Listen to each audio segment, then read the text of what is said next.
Well, joining us today at the Watch Society is Brad Tucker, one of the original members, and been around since the founding of the Atlanta Watch Society. And before that, we knew each other from Red Bar, Atlanta, and Yeah. have been one of the most knowledgeable collectors I've come across. I say You should get out more. probably, but there aren't a whole lot of people who dig as deep into collecting as you do, as far as to try and find what you're interested in, the mechanics behind it, like really do the research because you enjoy the research. I do. I'm a rabbit hole guy. So I appreciate that because I have a similar mentality of that. It's like, oh, this is cool. And then a year later, suddenly I've read too many things about it, listened to too many things about it. Yeah. And it's like, maybe we didn't need to go down that rabbit hole, but it was fun. And so I understand that need in collecting. So I've always appreciated your insights and the way you look at things. And it's great to have you here to talk about your collecting journey. Well, thank you. Thank you. It's a pleasure to be here. So let's start from the beginning. And we have a nice selection of your watches here. In fact, you're such I don't know, I'd say conservative collector in the amount of watches you own at a time that this is actually majority of your collection. It's a big chunk of it. Yep. Which I think is a great way to collect, because I will say, as somebody who has too many watches and needs to get rid of a few, because I just don't wear them and they just sit in a box, I appreciate the way you come across, which is to keep it sort of contained and not have it sprawl into hundreds of watches like some people. I mean, we all collect our own ways. Yeah. But this is something I appreciate. Well, thank you. You're very kind, Mark. There may be okay. So I don't have anything that I won't wear. There are no safe queens in my collection. Period. If I can't wear it, if I don't wear it, it's gone. I have finite resources, like most of us do. And one of the things I've learned is that the more I learned and the more I came to understand, the more there was to learn. But I've always been the same. I like nice stuff. And so as I learned more and got deeper and deeper into watches, I like nice stuff. So that means with finite resources, you can either have a lot of stuff or you can have a lot less more expensive stuff. So, at some point I may have one, probably not, but that's a hard thing to do. Yeah, it is. The 3-watch collection, maybe. Yeah. I couldn't even make a 4-watch collection out of what I got. It's taken 8 years to get there, but I'm pretty fond of what I have. And so, yeah, it'd be hard to let any of them go.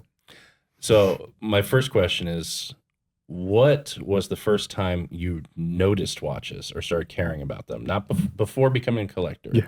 That's the first time that watches piqued your interest at all.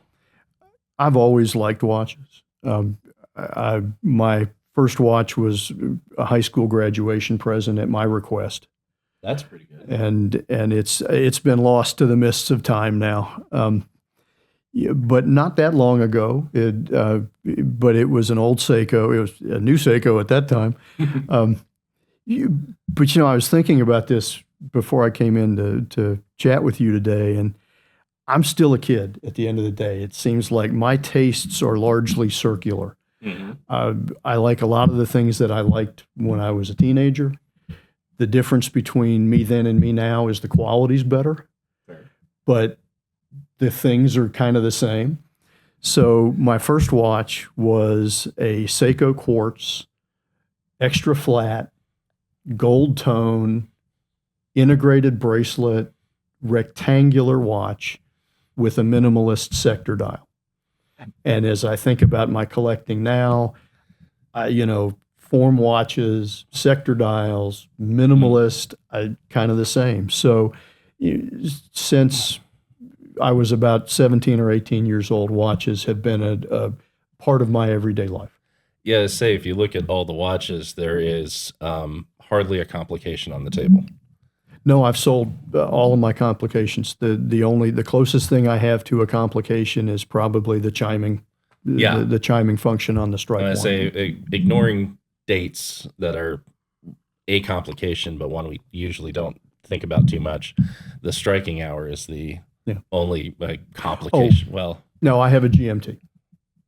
It's not here, but I do. I have a GMT. The classic master. Rolex GMT. I have because this is a watch podcast, I can say I have a 126-710 BLRO. Yes. Okay. Otherwise known as the Pepsi. Yeah. As an Atlanta guy, you don't like Pepsi? That's right. Actually, I've in the 5-digit. I like the Coke better. I like the colors on it. I agree. But I wish they'd come out with a new one. To be honest, that's the one like Rolex that I think would be really interesting. Sure. As a modern Coke dial. Well, according to the collector community, they're going to come out with a new one every year. Every year, it's always coming out. But, always. They're such a tease. Yeah, Rolex, we should tell you what to do. Yeah, make a lot of money doing that. Yeah. So what turned you from noticing watches to a collector of watches? Not having to pay for the kids' college education, the house mortgage, business, all that other stuff. I started collecting when I could, when other priorities did not take precedent over that. Now, fair enough. This watch was my first good watch, which, that's good's super subjective, as witnessed by any collection. Which is the Rado.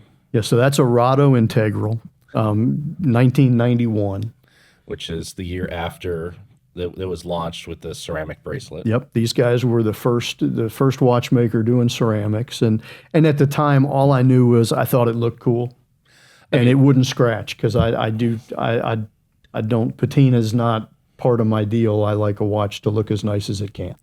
Yeah, and Rado was obviously they've been part of the ceramic since I think the 60s when they first came out with the ceramic encased case, but not a bracelet, because the bracelet and ceramics is something that is much harder to do. Took a while to come out. I think this was the first that used actual ceramic on the bracelet, because there was a ceramic metal blend that Omega did in the 80s on the Black Lotus, which is a great name for a watch. It looks really cool, but it was not ceramic in the same way. Like the Rado was the first one to come out with the ceramic bracelet in that model.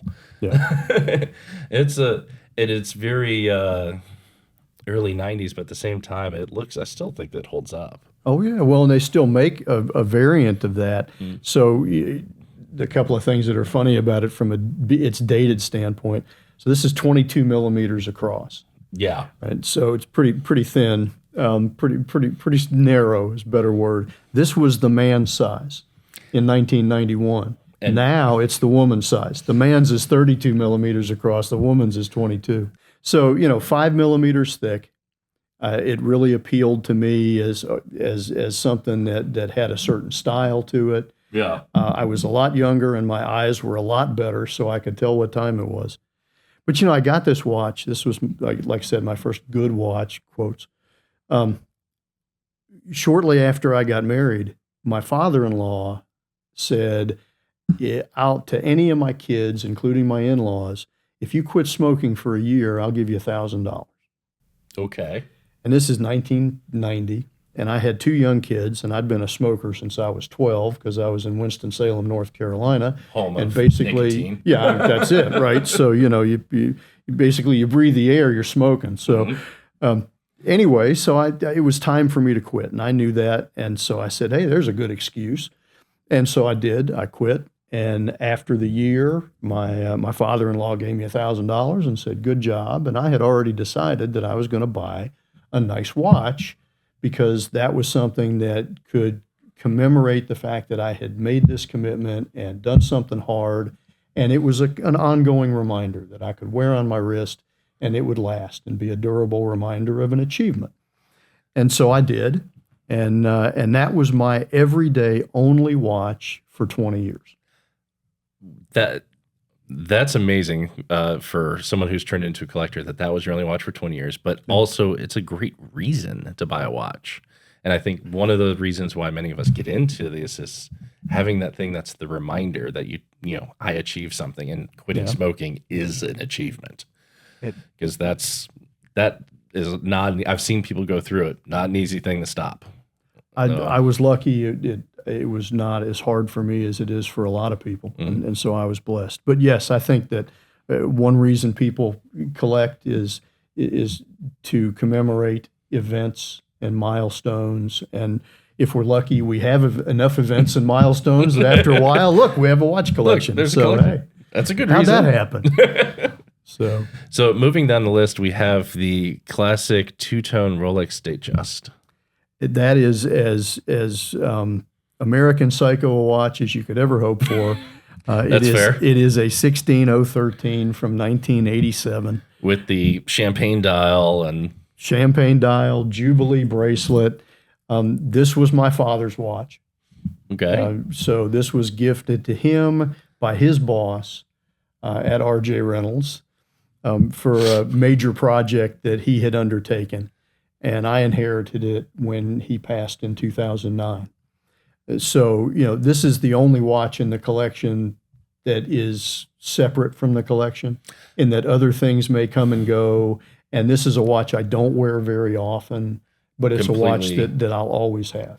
There's something special about having that hand-me-down watch. And I'll be honest, I think it's why one of the reasons Rolex does so well is because there's the next generation happened to have inherited a Rolex, and you kind of keep it going. I say that as someone, the reason I started collecting is inheriting a Rolex. Yep. So it was popular enough, and the vintage models were made well enough that they are easy to keep servicing, timeless design. Whatever you think about Rolex, they certainly have figured out how to make a reliable watch that does not age in its design. Yep.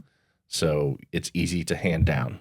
The next person can get it serviced. The next person can still wear it. It doesn't look out of place. Yep. Agreed. And it's you can't get rid of those items. No. They're just going to go to the next generation. They'll hopefully be appreciated. I have two sons. One of them appreciates watches a great deal. The other one, not so much. Well, that's the one that gets the watch. Yeah. Actually, I got him a Hamilton Khaki Field Mechanical a couple of years ago as a birthday gift, and that's his everyday watch. That has been for a long time top 3 recommended first watch. Best watch in the world for $500. It's not $500 anymore. Oh, see, that was a couple of years ago. Yeah, it's gone up. It used to be like the watch you got under $500. Now it's just creeped up to 6 something. Okay. As things happen, still great value for a Swiss watch. Watches keep getting more expensive. I'm not a fan of it, but they do. Me. I really wish they would just keep the same price from the early 2000s. I want to still be able to buy a sub for $2,500. That'd be great. Last time I heard, Swiss watches are markedly more expensive than they were 2 weeks ago. So it's holding on to a price point is probably a forlorn hope. Hey, fun fact about that one is that it's engraved to my dad on the back, but Ed Horgan, the guy who bought it for him, bought it up in New York at Tiffany's. And so it is, since it's an 87, it does have a Tiffany dial on it. Oh, see, I haven't even taken a close look at it because I'll be honest, I did the, hey, look, there's a Rolex Datejust. Yeah. That looks just like once you've every seen other 1,000 Rolex of them, Datejust from the 80s, yeah. But that is a hand-me-down Tiffany & Co. stamped Rolex Datejust. Yeah. That is not your typical Datejust. So the last fun, they're fun stories to me. That doesn't mean they're fun to anybody else. But so that was watch only, right? Because back in the 80s, nobody took the box out of the store. So I got it, basically just sitting by itself when I got it from Mom. And there was a little paperwork, like an old parchment paper appraisal, $3,300 brand new, and a sales slip In from two-tone. Tiffany's, but it wasn't really identifiable in any way. Yeah. So I just lived with that and went on about my business. And a few years ago, I was up in North Carolina visiting Mom at Christmas time. And she said, hey, I was digging through some paperwork upstairs and I found something that went with your dad's watch. And I was just going to throw it away, but I thought I'd ask you first. So I said, well, yeah, great, thanks. And so she hands it to me and it's the original booklet. So we don't have a box, right? But here's the original booklet. Yeah. The little green book. And so that I'm already pumped, right? And so I open the book up and the warranty paperwork falls out. Original punched warranty from Tiffany's. And to be perfectly honest, that is the expensive part.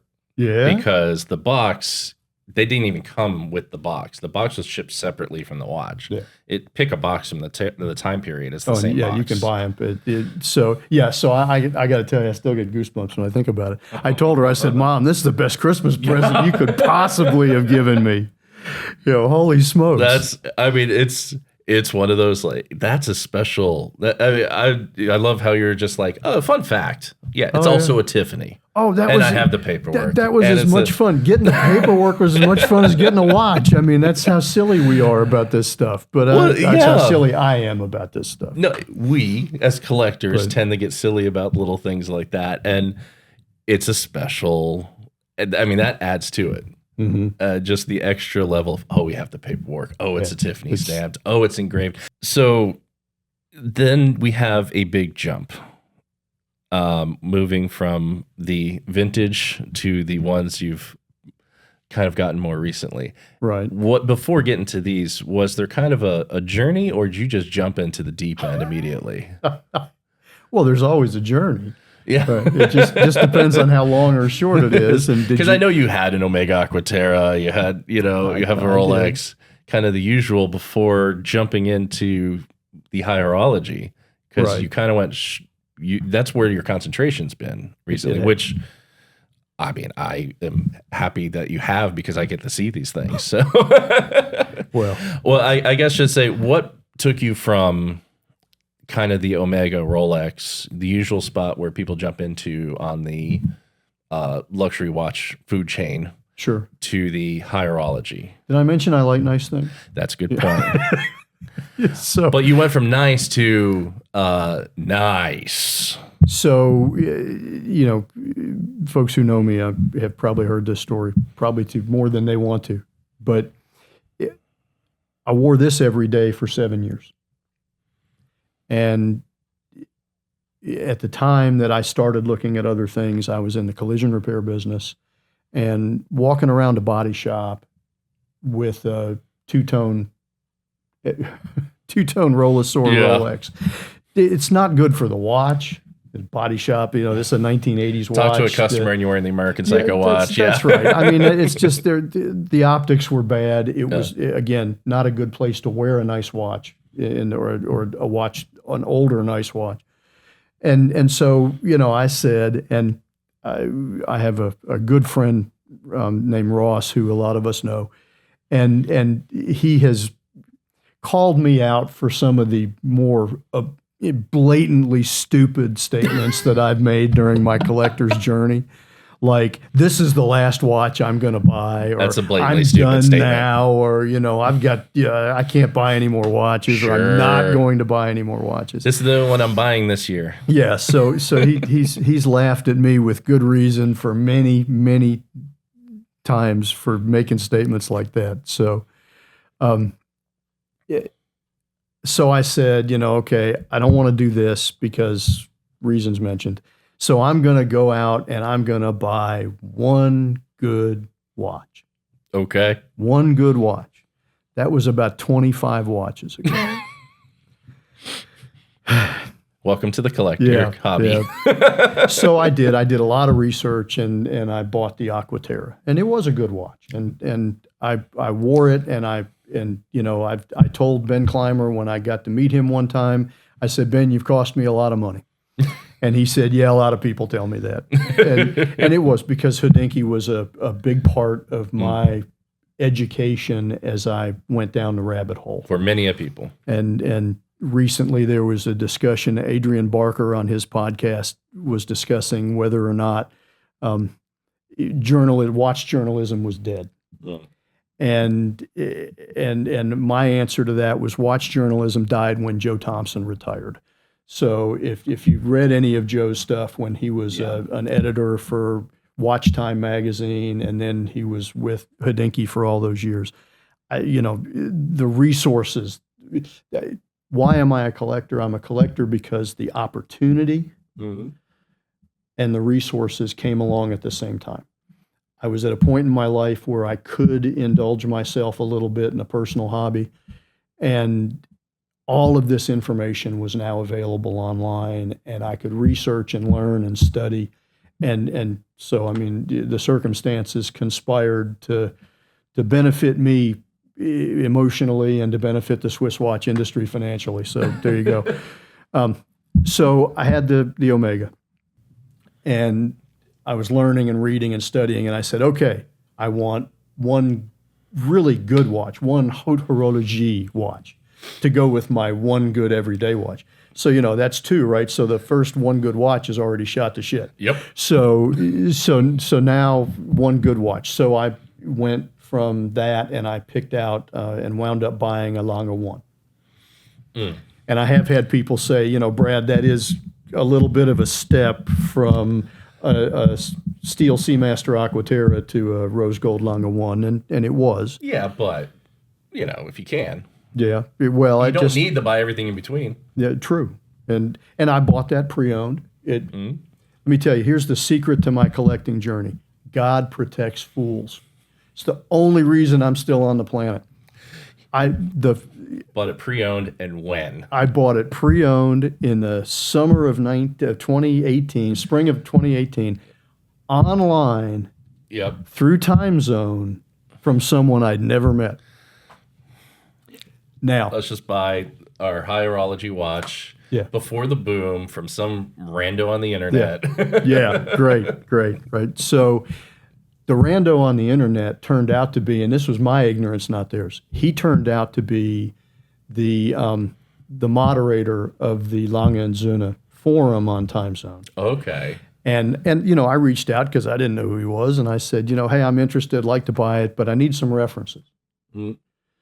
So he gives me Matt Sullivan, who was the head of sales, head of wholesale for Lange Söhne, who I am still friends with, a wonderful guy. And he gave me Alkis Katsopoulos, who is the servicer, the warranty servicer for Lange Söhne in the United States. And he gives me another guy who goes by the Instagram or Time Zone handle CR, and he's the guy that creates the definitive spreadsheet for every Lange ever made since the dawn of time, actually since 1994. So I need some references, and he's just like, all right. Yeah, fine. Fine. Yeah, here's the holy trinity of Lange and Söhne, and you can talk to them. And they all said, if George tells you it's midnight at noon, believe it. So that was great, and I bought the watch, and it was still under warranty from where Alkis had serviced it the last time. It was a perfect purchase. Perfect purchase. And it was a wonderful education into what is out there in the haute horologie world. And I was fascinated. I mean, I was done. At that point, there was no hope for me. And it was just, how far was this going to go, in what direction, and at what point would my wife say, stop? And she hasn't yet, thank God. Yep. So... Yeah, so that's kind of how I got from there to here. So these are, Lange Söhne, not going to take anything away from them. I always say that they're probably the best finished watches from a mass-produced brand. Mass-produced being thousands, not hundreds. Production. Best. Absolutely, I agree. They are the best finished production watches made, and to their inestimable credit, if you buy a Saxonia thin, it is finished to the same standard as if you buy a triple split Yep. or anything else in their line. You'll- And you cannot say that about Any. any of the Holy Trinity. Nope. You can't say it about most Vacheron manufacturers. dropped the Geneva seal for the entry level. For the 56. The entry level Calatrava has a stamped dial. You And, know, and machine finishing Yep. throughout on the movement. and AP is it's all machine finished as far as I know.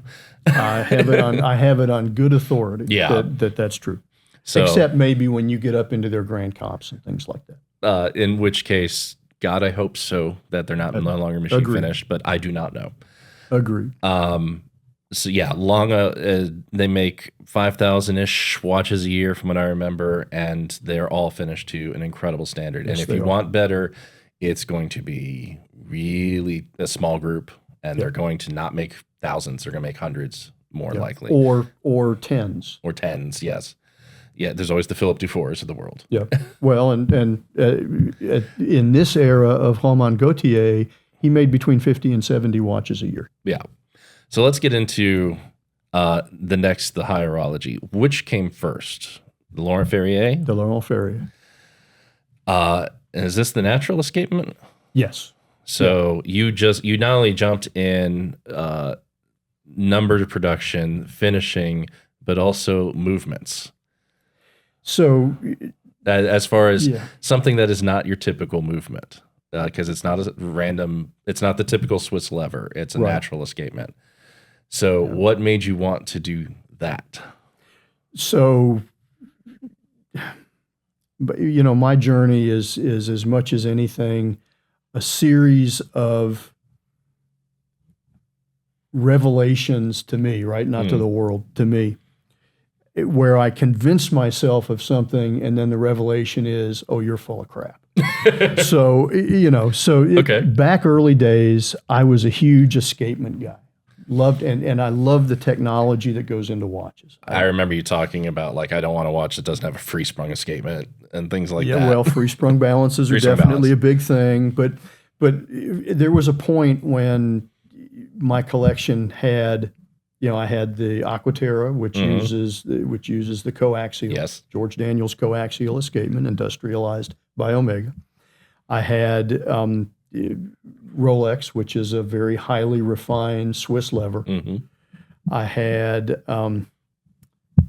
at that point I had the first the first Ferrier, and a big part of the draw was the Chopard Natural, and so I had several different types of escapements, and I prided myself in having that diversity of those things. Okay.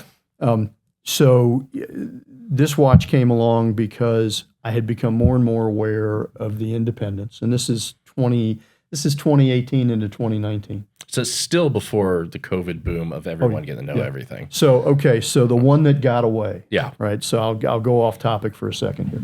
The one that got away, I started watching Phillips auctions in 2017. So I started what I'd call a collector phase Yeah. in the beginning of 2017. So I landed on the auctions pretty fast. And I also I discovered this out of nowhere watchmaker from Finland named Kari Voutilainen. And he made some really neat stuff. Yeah, he does. Yeah, it was interesting. And he had a natural escapement, and he had nice, pretty dials. And I mean, it was pretty cool stuff. And The hands are kind of cool. yeah, they were. And so Phillips had a unique piece. It was one of the day-night complications Mhm. with a hand-engraved Art Deco dial. I've still got the pictures and the videos. And it was in the fall of 18. And it was at the Geneva sale. And I said, this is just it. And I said to my long-suffering wife, I said, if I could get this watch, I'd sell all the other ones and just have this one. Right? Uh-huh. And so I reached out to Alex Godby at Phillips, and he sent me videos and this and that, and I registered. And, I bought cars at auction before when I was in the car business, but hadn't bought anything at a watch auction. And I'm still pretty early days in the collecting journey, and Kari was not inexpensive even then. Mm. And I said to myself, okay, I'll go to 50,000 Swiss franc, which was the sun, the moon, and the stars to me. I'd never spent anything like that. I mean, and especially in pre-COVID days, that's a lot still. Well, I got one bid in at 50 before it blew past that.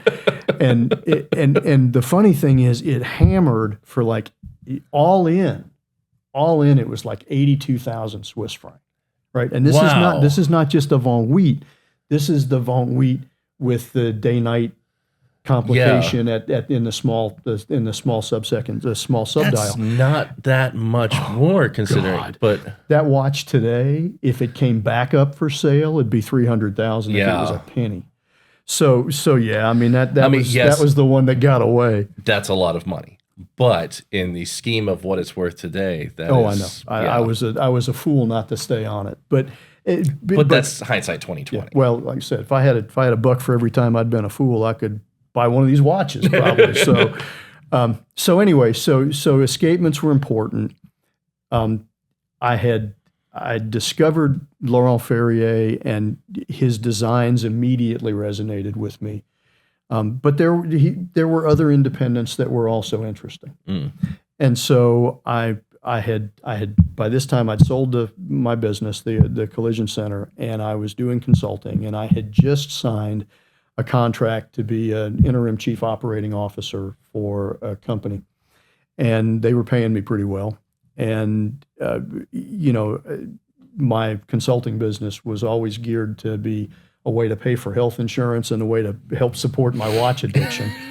So I'd signed a nice deal, and I said, all right, baby, I'm going to go buy a watch. And I started looking at Laurent Ferrier, and the other watch I was considering at this point was a Grunefeld. Okay. And I really liked the Remontois, but they were a little more than I wanted to spend, and they had been at that point just discontinued, so they were kind of hard to find. Yeah. So it would have been a 1941 Principia, the Remontois, or a Laurent, not the Remontois, no, just not the the standard regular piece, or a Laurent Ferrier.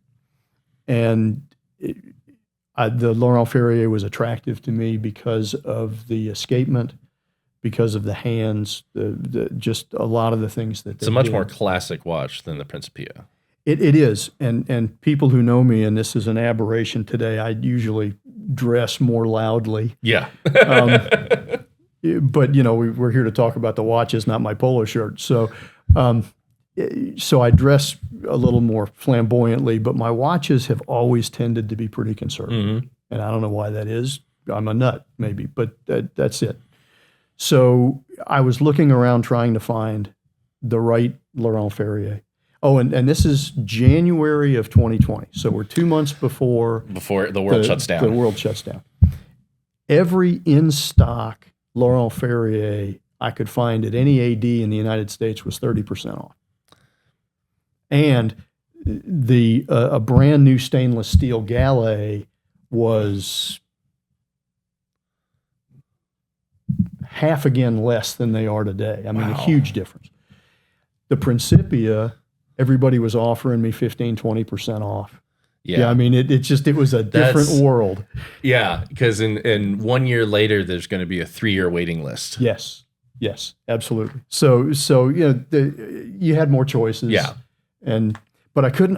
I liked the Ferrier better, and I couldn't find one that I really resonated with me. And Martin Pulley, who is a wonderful independent retailer up in Philadelphia that many of our members know and have met through Watch Society events. He's been gracious enough to be here twice and bring some watches. So. He is the best. Treated me like I had been a customer for 25 years, even though I'd never bought anything from him. And he's showing me this and he's showing me that, and I'm just not there. And he says, I've got something in the safe you need to see.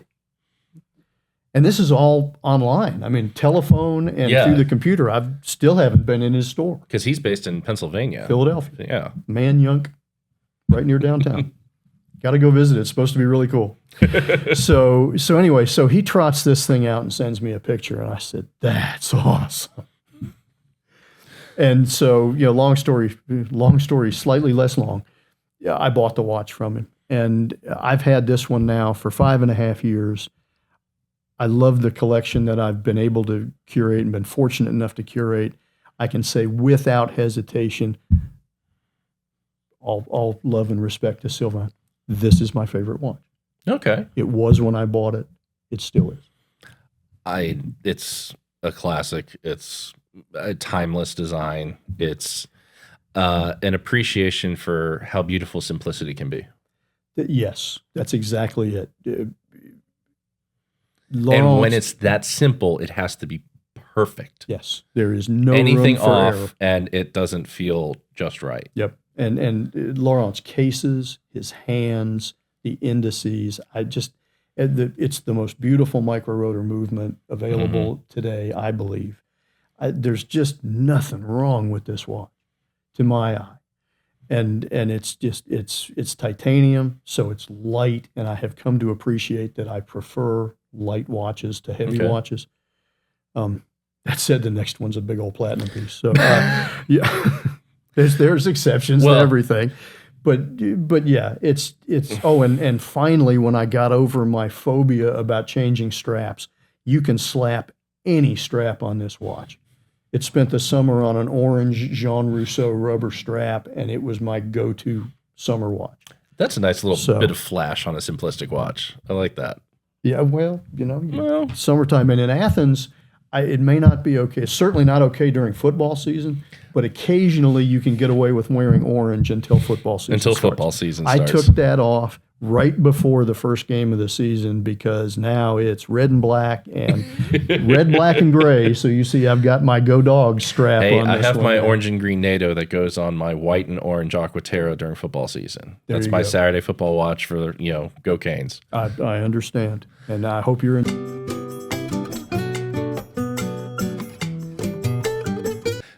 Now, moving on down the line, we've gone from the titanium to the platinum, from the small production to the minuscule production, which is Romain Gauthier. So at the time that I bought the Gallet, Laurent Ferrier was making 150 to 200 watches a year. So that's kind of the size that we're looking at there. At the time that I bought the HMS, Romain was making 50 to 70 watches a year. Yeah. And neither one of those have grown to have a comma in the number. No, but both have grown. Yes. Through the auspices of sport watches in both cases. Yeah. Laurent Ferrier through the Sport Auto and the classic origin, and Romain Gauthier through the C. Both cool watches. I mean, definitely interesting watches that expand on just their design language a little bit. But what their heart is in, I think, for both of them are these classic pieces. And this is Romain's on another level. Yes. Because we've been fortunate enough in Atlanta here to have him and to bring some watches and to talk with him and interview him. I mean, it's special to somebody who cares that much about it, and the finishing on these are special. As close to Dufour as I am ever likely to see, handle, or possibly be able to own. Is that what brought you to it? He is a Dufour protege. Yes. Yes. Is that what brought you to Romain? Was the finishing? So, yes, that's a big part of it. So there's people buy watches to commemorate events. Absolutely. I buy watches to commemorate a level of understanding in my journey. When I say I don't want anybody to for a minute think that means I know what the hell I'm talking about, because I don't. But as I discover things, maybe better put, it's a way to acknowledge discoveries. Fair enough. Also, if I have a talent in my life, I am an Olympic level stumbler. I stumble onto more interesting than I have any right to. And it's not always intentional. It just kind of happens. It's kind of the happy side of the God protects fools thing. So so the story here is that I knew about Romain Gauthier's work, and I respected it. He makes big watches, and he makes watches that are too expensive for me to purchase new. And so I appreciated him. Didn't know him personally at all. Yeah. But, it was one of those things like I appreciate, I don't know, I appreciate a 1962 Ferrari GT250 Lusso. Looks beautiful. Love it. I think the most beautiful Ferrari ever made. I'll never own one. I look at it and go, yep, that's awesome. Fair enough. So anyway, I looked at Gauthier kind of the same way. And I was listening to a podcast or watching a video somewhere back in 2020. So at that point, this is in the fall, so we're in the middle of the pandemic. And somebody said, Gauthier makes wonderful watches. They're so well done. It's a shame that the resale value is so bad. Or otherwise, my opportunity. My little pointy ears perk up, and I said, that's interesting. So I did an Instagram search for Romain Gauthier for sale. The first thing that pops up on the IG feed is this watch from Phillips Perpetual in London, and James Marks had posted it 45 minutes earlier. Olympic level stumbler. And I saw the price on it, and I said, oh, crap. I could make that work.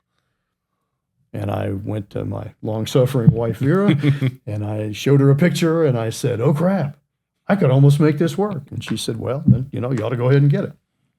So I did. So I reached out to James and bought the watch, and it was new old stock. It had come from William & Sons, which is the Asprey family over in England. Yes.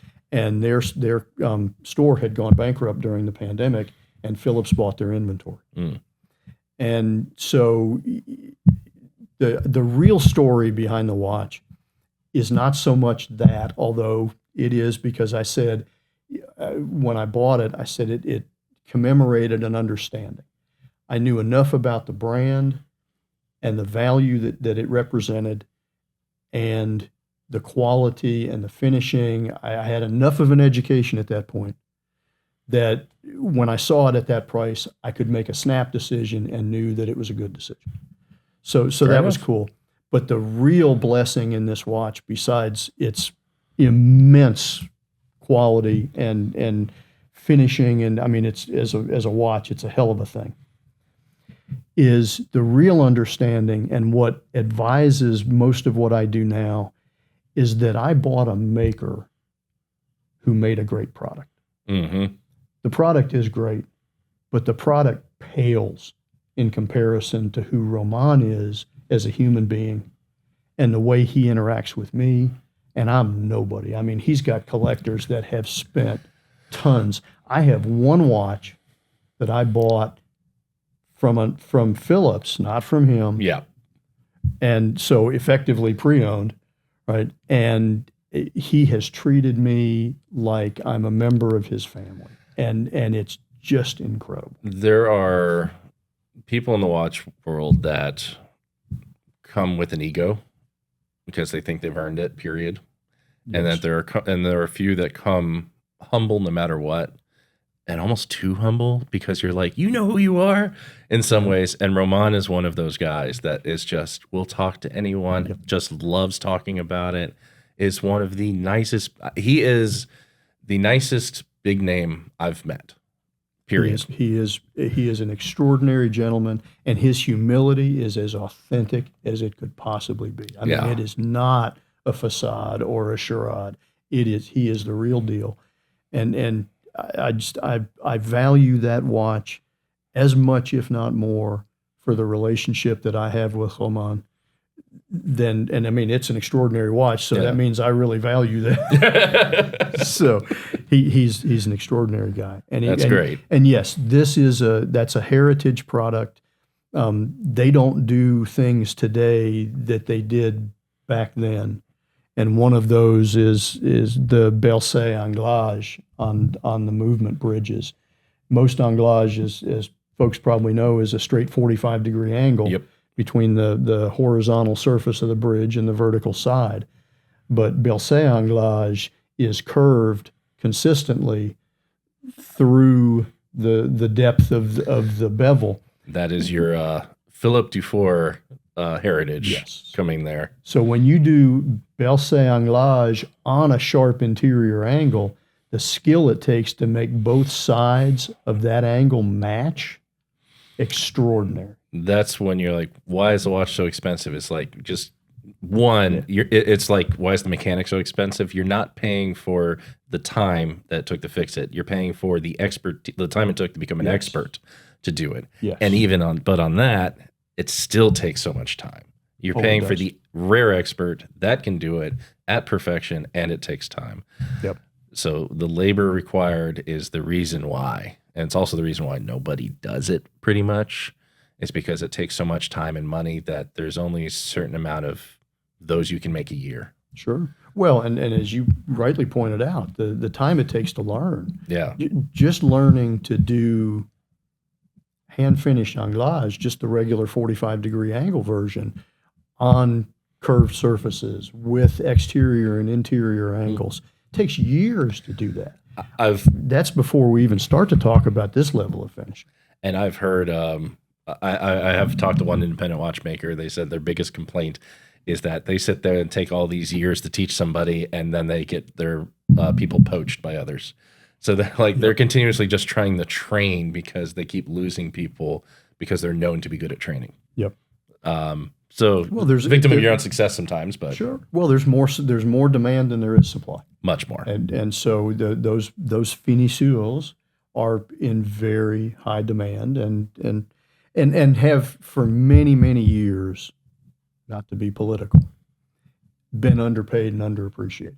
Yes. I mean, to the point where these arts, these métiers d'art, have, for all intents and purposes, vanished if it weren't for a few practitioners. And one of the great things that the independents have given us is a refocus on finishing, so that there is more opportunity for finisseurs to train and learn and make a living. Yeah. I just something like Rexepi bringing back Paul Hagman to teach a next generation of case makers of how to make cases by hand. That kind of thing, like, thanks to the independents that came along and brought these people out to teach the next generation. Yep. That's kind of the thing there. So, and here's a really geeky thing to say in response to that. How cool was it that Hagman won the GPHG award last year and got to stand up and accept the accolades and appreciation of all of his contemporaries, right? And then, of course, a couple of months later, he was no longer with us. Yeah. So I watched the one of those, and I was so delighted to see him. And you could see it in his face. He was just so like, this is, and it felt long time coming. Yes. Oh, way too long. It's something that should have happened in the early years almost of the GPHG, because it's rare for somebody to be known for their case making. Like, that's such a rare thing. But that speaks more to the way that the industry has treated their suppliers. Fair. Établissage, the whole notion of there are a bunch of suppliers that provide parts to an établisseur who then puts them all together in a case and sticks his name on it. Yep. That's cool. But what's happened is that the établisseur has basically said, I'm the only person that you ever need to see. And they not only don't acknowledge their suppliers, they contractually forbid them from acknowledging their participation. NDA should be the official acronym for the airport at Geneva instead of GVA. Let's talk about how much of Audemars Piguet makes themselves, or not. Well, I can't say that I can't say that I know anybody who provides parts to Audemars Piguet. Yeah. We're going to skip to the next subject, to somebody who does make some stuff in-house. And that is, they make more watches than this is a watchmaker. It makes thousands of watches, but I still think is very underappreciated as an independent who makes things at a Geneva Seal level, and has been around and is family owned still. Now it's a different family, but still family owned. Well, so from is the beginning. So is Patek Philippe. Exactly. 2 families in both cases. Yes. And I think is incredibly underappreciated for some of their watches, especially one like this, which is the LUC Chopard Striking Hour. How did you get turned on the Chopard? Well, when you're mostly retired and you're a rabbit hole watch collector, you pay attention to all kinds of things. Chopard makes 75,000 watches a year on a busy year, but only 4,000 of them are LUC. The rest of them are Happy nice Diamond watches. and- They make a bunch of Happy Diamonds watches.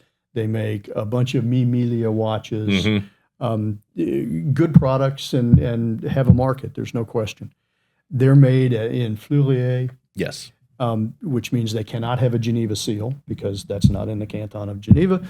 And so they have a separate factory in Geneva where they make 4,000 pieces a year under LUC.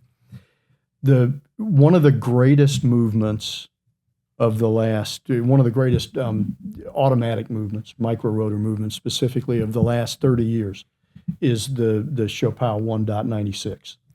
I think the amazing part is you have to say 30 years because that's how long ago they made it. 1996 is when it was launched. And the idea that they worked on it before that for a few years, obviously. Sure. But that is 2 decades before people started going, I want in-house movements. And that started to be a thing. Or even micro rotor movements, becoming anything that people thought about more. They kind of beat everyone to the punch, and it's still not talked about enough, I think. Well, Carl Friedrich Scheufele said back in the 90s, we are a watchmaker, but if we're going to be taken seriously as a watchmaker, we need to make our own movements and we need to operate at the highest levels. So he did, and he hired Michel Parmigiani to design and create a top flight micro rotor automatic movement. And Parmigiani did a lot of that work and then left to start his own company. Finish it, but So who came in to finish?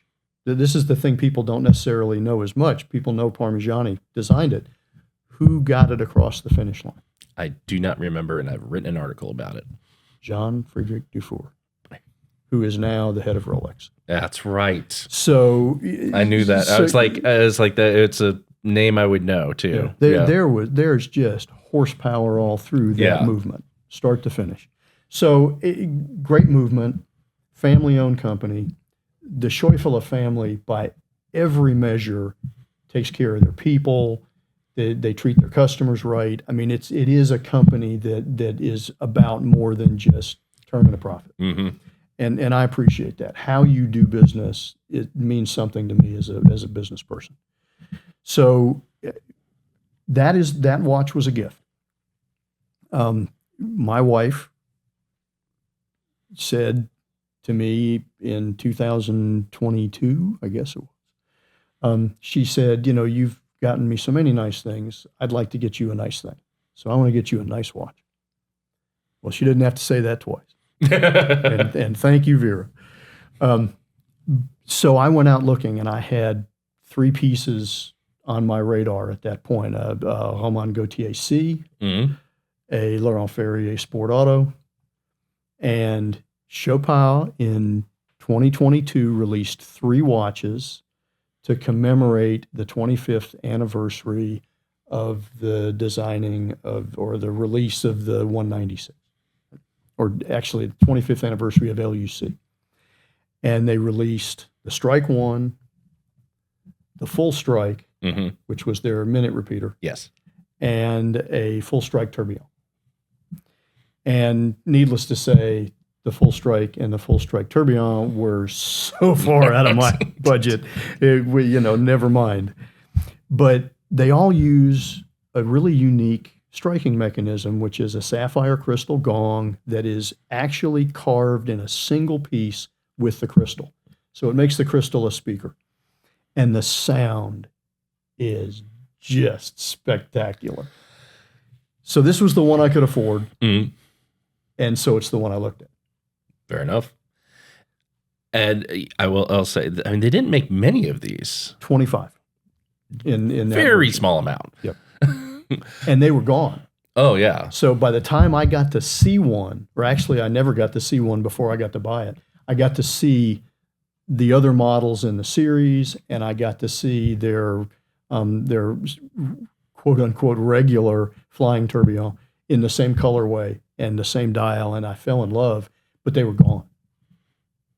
Yeah. And so, I was so bummed, and I went to Watch Time to see all three of these in 2022.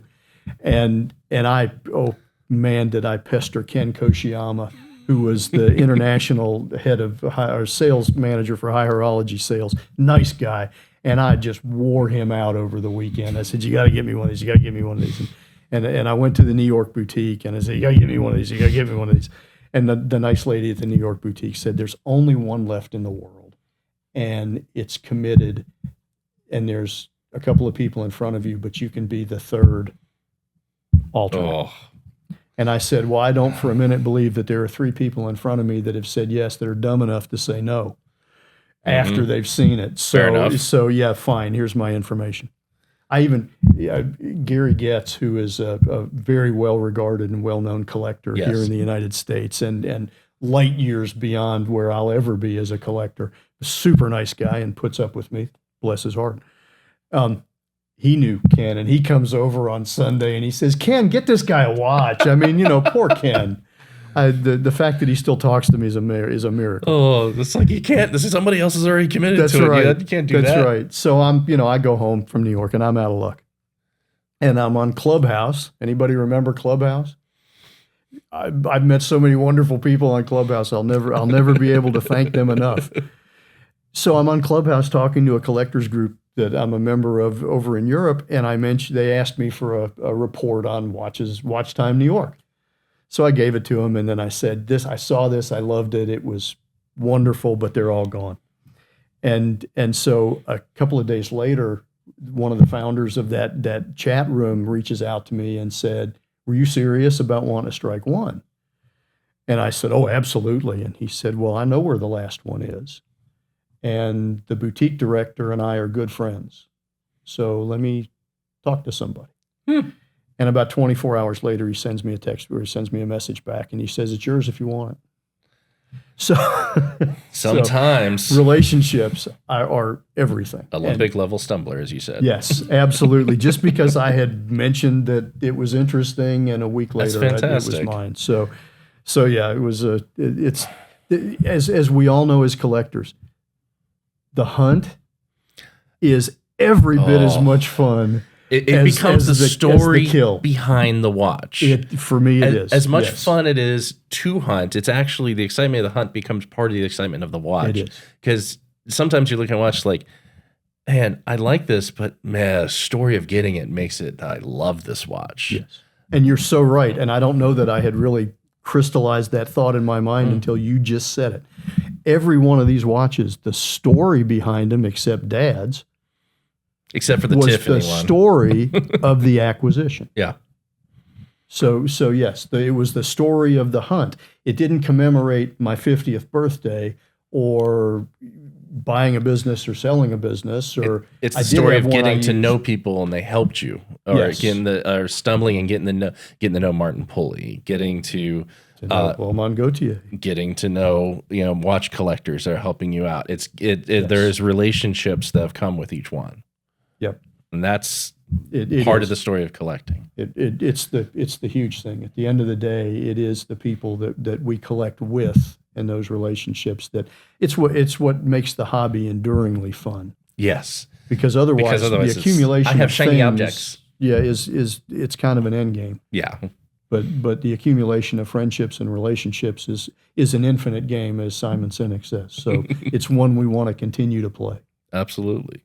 So the last one is another Laurent Ferrier. No, the last one on the pad. Yes, is another Laurent Ferrier, and that's your most recent one. It is, and I brought it because of what it says about the journey. So Going back to the rectangle. this watch really helped me understand the Laurent Ferrier Gallier. Really helped me understand what was important to me as a collector, and it was simplicity of design, quality of execution, a classic feel and ethos to the watch. And I really like organic shapes. Mm. So a case with a lot of hard edges is not as interesting to me as a case that is more fluid and flowing. And nobody does that better than Laurent Ferrier. Agreed. So the first Laurent Ferrier watch I ever saw that got me interested was the Bridge One, which was very much a not Laurent Ferrier watch. No, it does not look like the rest of the brand. No, it's very different. There's a lot more case to it. There is. It's a big boy. And I saw this when it was released in January, February of 2019. And I said, man, that's it. That's really sharp. And of course, it harkens back to the old Seiko, to the Rado, to the form watch, which is something that I certainly appreciate.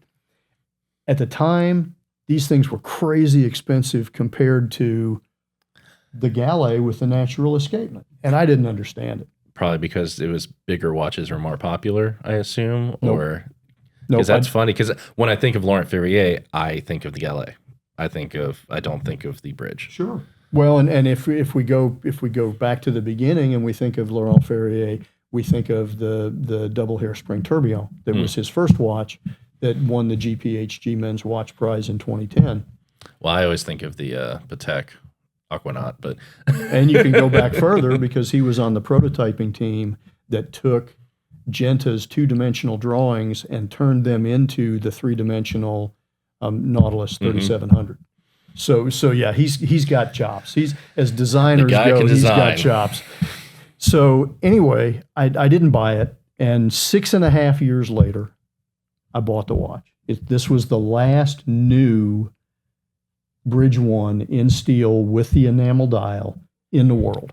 And I had known where this watch was for 3 years, and I had been talking to him every 6 months or so for 3 years because there was only so much I was going to pay for the watch. And I just waited them out. And finally, they reached out to me. And I had purchased another piece from them earlier this year, so I wasn't anymore just some tool from America that was trying to lowball them on a watch.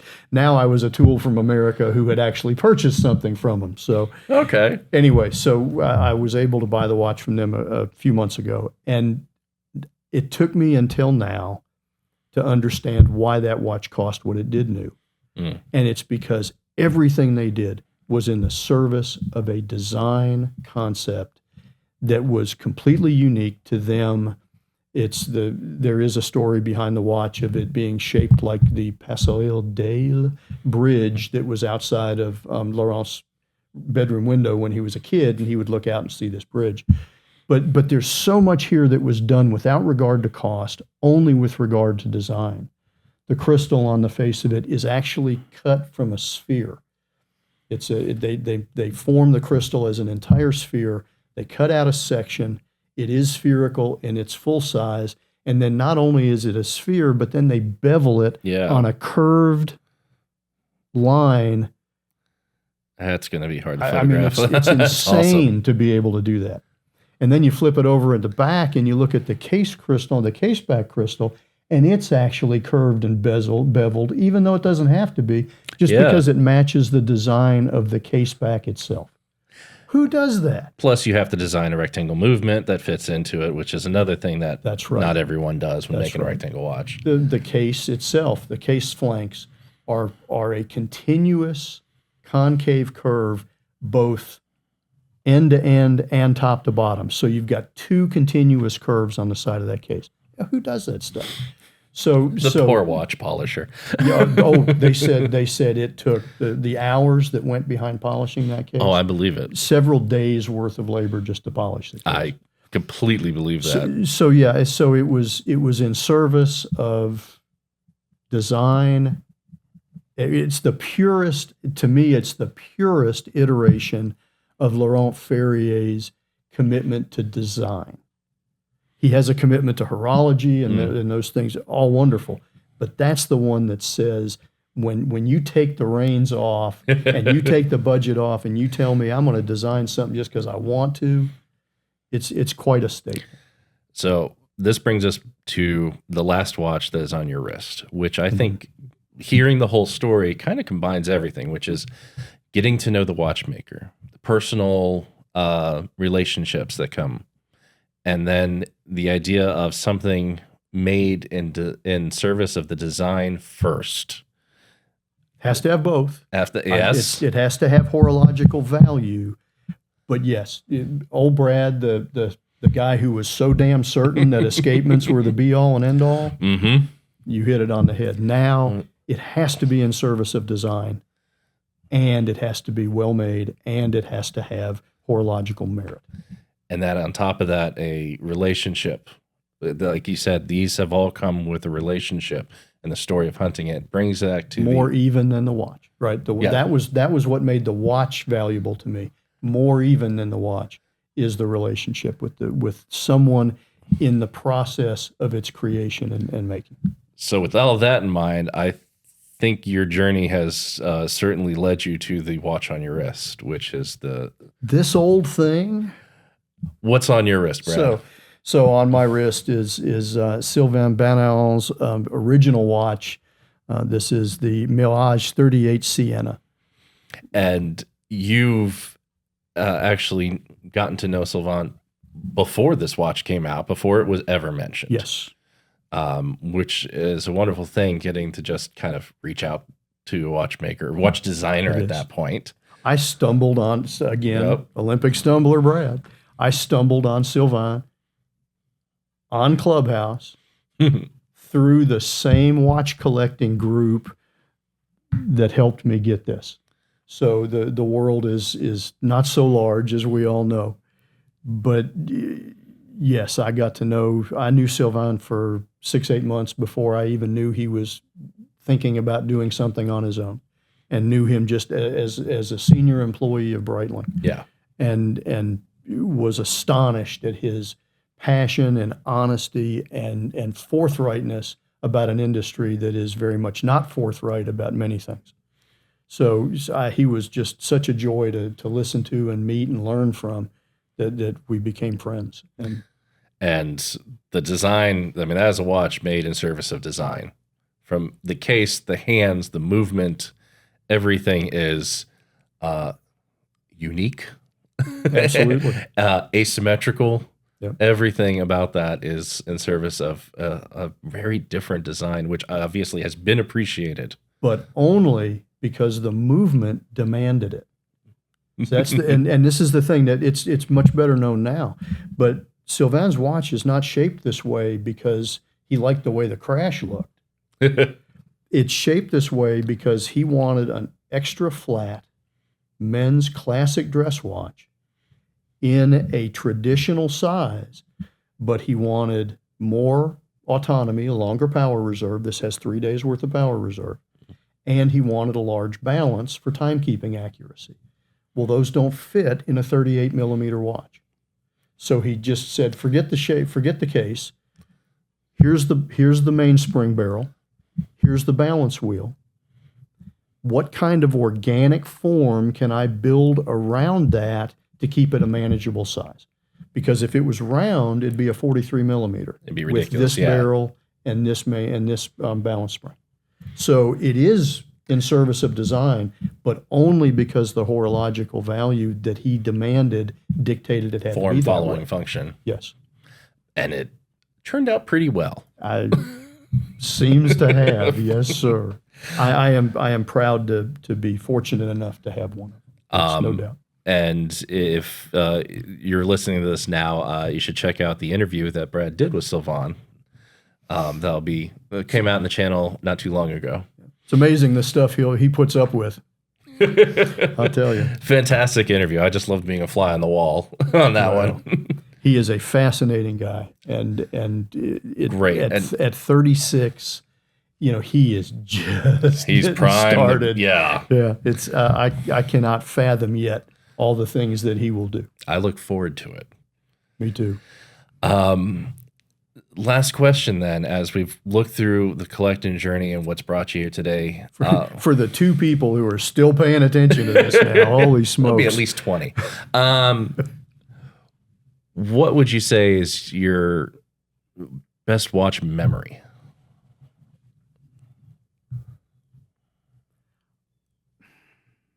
I can't. I have so many.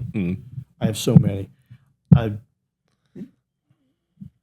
Wow. The first time I went to a group meetup and found myself in the company of fellow collectors with a shared passion as for something, as my wife says, and by the way, my wife loves collector groups because she says every time you go to one of those and have a conversation, it's one I don't have to listen to. Yeah, and I get that. God bless her. Fair enough. But so those get-togethers, the lunch that GC and I had with Rudy Chavez and Joe from Patek Philippe, collectors dinners, Watch Time 2022, Red Bar International, Meet the Makers at Cellini, all the events, looking at incredibly cool watches. I mean, those were wonderful. Last year, I got to go meet the collectors group on Clubhouse that had helped me get this and introduced me to Sylvain. I flew over to Spain for a weekend and had a spectacular time with them. Hard to beat that. so as you so rightly pointed out, all those memories. You know, I hardly even look at watches anymore at a collector's event because I'm so interested in the people wearing them. I'll agree. And the conversations that we have. Every one of my greatest memories in my watch collecting journey has been a memory of a person and an interaction with that person. And these are the vehicles that have allowed that to happen for me. And you know, what a gift that is. I got nothing more to add. So That's good. Thank you. I say thank you, Brad, for bringing the watches. Thanks for the conversation. And everyone, I hope you enjoyed it as well. Have a good one. thanks for having me. Bye, guys, gals.